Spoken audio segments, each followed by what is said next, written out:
You have heard this before. The Lord is my shepherd, I shall not want. You have heard it at bedsides and at funerals. You have heard it read aloud in cathedrals and whispered in hospital rooms. You have heard it so many times that the words have become a kind of sound, familiar, comforting, receding into the background the moment they begin. Ancient poetry, a prayer, something addressed outward to a God who may or may not respond. I want to tell you tonight what those words actually are, and what they have been carrying about wealth, about sufficiency, about the relationship between inner assumption and outer circumstance. The 3,000 years of devotional reading has been carrying without knowing it was there. They are not a prayer, they are not a petition, they are not a future promise addressed to an external power. They are a declaration of present tense inhabited sufficiency, spoken by someone already inside the state they describe. I know what that challenge is. The Psalms are the oldest prayer book in the world, used as prayers in every tradition that has ever touched them. What I am saying is not that they were never used as prayers. I am saying that the one who wrote them was not praying. He was declaring. And the difference between those two positions is the entire teaching. When you understand that, you will never read that line the same way again. Abdullah spent more time on the Psalms than on any other part of Scripture. He returned to them constantly, not because they were the most theologically complex, they are not, because they are the most psychologically precise, the most direct description of inner states available to human consciousness, and the most consistently misread. He taught me something about the Psalms that I have spent 30 years trying to convey, and that I want to give you directly tonight, because without it, the Scripture I am about to unpack will sound like literary analysis rather than practical instruction. The Psalms are not devotional poetry. They are not petitions addressed to a God outside the self. They are scripts of inner states, psychological maps of consciousness, written by people who understood, at a level that has been largely lost, that the inner state is the cause and the outer world is the effect. Every psalm is a description of a state of consciousness, and the person reciting it, if they understand what they are reciting, is not asking to be given the state. They are occupying it. This is the reading Abdullah gave me, not as mystical interpretation, as the literal, precise, technically accurate reading of what the text actually says. Read the Psalms, he told me, the way a scientist reads a manual. Every word is a description of something real. Every statement is an instruction about which inner state to occupy. And nowhere in the entire Psalter, in all 150 Psalms, is that instruction more explicit, more immediately practical, or more directly applicable to the question of wealth and want than in the 6 words that open the 23rd. Here is what tradition has done with this line. It has turned it into a promise, a comfort, a reassurance that God, understood as a being separate from the self, will eventually provide what the speaker currently lacks. The future tense of shall has been read as prophecy.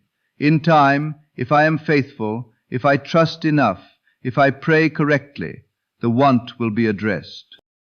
This is the precise misreading Abdullah identified. And it is not a minor interpretive difference.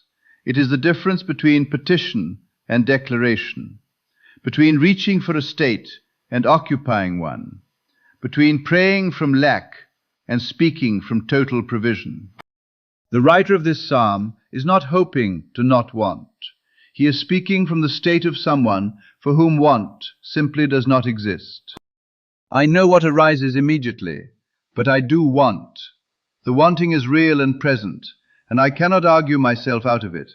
How can I speak from a state I do not occupy? The state is available to you as an assumption, not as an achievement. You are not being asked to feel sufficiency through effort, or to perform the absence of want. You are being asked to understand what inner state the writer occupied when he set down those words, and to understand that that ground is available to any consciousness that assumes it as settled. Not earned, not produced, assumed. The way you assume the floor beneath your feet, without checking whether it deserves to be there. Now, before I give you the full reading of the psalm, I need to address something. Because the moment you hear this teaching, the reasonable mind does something immediate that, if I do not catch precisely, will turn this insight into a new performance rather than a genuine shift. The reasonable mind will say, I understand. He inhabited the state. So I need to try to inhabit it too, to feel total provision, to perform the sense of not wanting, to generate the emotion of complete supply. That is the wrong reading, and it produces the opposite of what the psalm describes. What consciousness holds in this psalm is not a feeling generated through effort. It is a settled, accepted, unargued fact about the nature of one's relationship to the source of all supply. It is not performed, it is occupied. And the difference between those two is the whole of the teaching. Let me read the psalm the way Abdullah taught me to read it. And as I do, watch for the moment when the 6 words you have heard 10,000 times become something you have never actually read. The Lord is my shepherd. The Lord, I am, the individual awareness of being, is the governing consciousness. Not a power outside you that may or may not attend to your needs. Your own I am, your own awareness of being, is what leads. Whatever you are conscious of being, whatever you hold as your settled identity, is what shepherds your outer circumstances. The sheep, the outer world of circumstance and supply, follow what leads, not the other way around. I shall not want. This is not a hope. It is the natural consequence of the preceding statement. If consciousness is what governs, if what you are aware of being is what the outer world follows, then the one who is conscious of being in the state of having shall not, as a matter of mechanical consequence, want. Not eventually, already, now. He maketh me to lie down in green pastures. He leadeth me beside the still waters. Green pastures and still waters are not places. They are states of consciousness. Rest is not a circumstance you arrive at when the outer world cooperates. It is a decision of the inner state. When what is held is settled, when the governing consciousness is steady and the outer world is following, the mind comes to rest naturally. Not because the problems have been solved, because the consciousness that creates the outer world has already determined the direction. He restoreth my soul. The soul, the self-concept, the identity from which consciousness operates, is restored by the return to the correct inner state. Every time the outer world presents evidence of lack, every time circumstances appear to contradict the state of having, the return happens. Not through effort, through the natural movement of attention back to what is actually held. Yea, though I walk through the valley of the shadow of death, I will fear no evil. This is the verse most misread as tragedy. The valley of the shadow is not a metaphor for catastrophe. It is the precise description of what it feels like to hold the assumption of total provision, while the outer world presents its most compelling evidence of lack.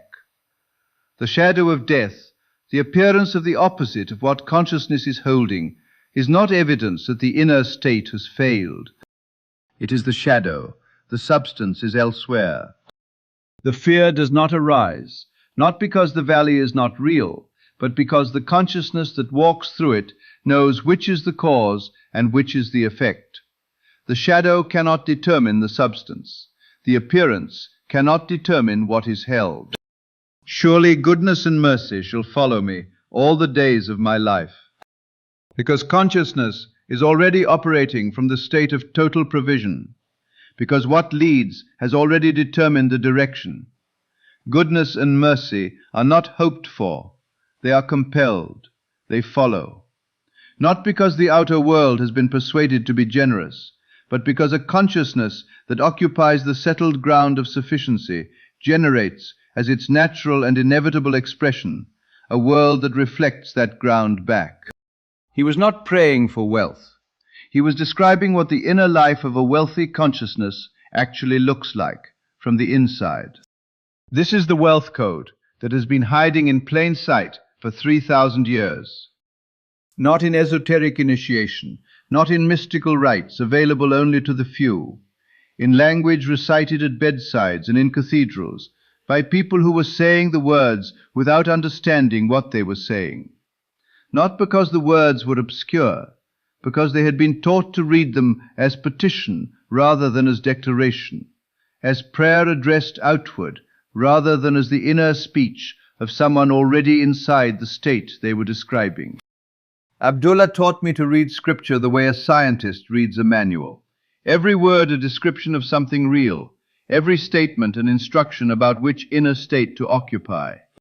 The instruction in Psalm 23 is this: be the person who does not want, not the person who hopes not to want, not the person who prays not to want, the person for whom the settled ground of sufficiency is so completely occupied that the question of want does not arise, the way the question of gravity does not arise for a person standing on solid ground. That settled ground, held as the unargued foundation of consciousness, is your fortune. Not the effort to produce it, not the hope that it will come. What is occupied now as the assumption from which all thinking arises is what leads, and what leads determines what follows. The psalmist did not pray from lack. He assumed from fullness. That is the whole of the financial teaching, and it has been in the 23rd Psalm all along.